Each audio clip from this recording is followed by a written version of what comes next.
Sekarang kalian pulang sambil ngesot. Itu dia. Suaranya. Dia. Terus dia. Oke. Dengar kan? Yuk, buru, ngesot ke sana sambil gitu. Ngesot ya. Ya Allah.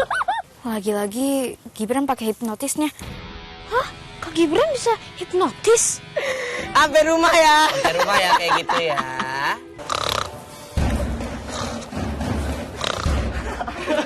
Ngapain kalian, ha?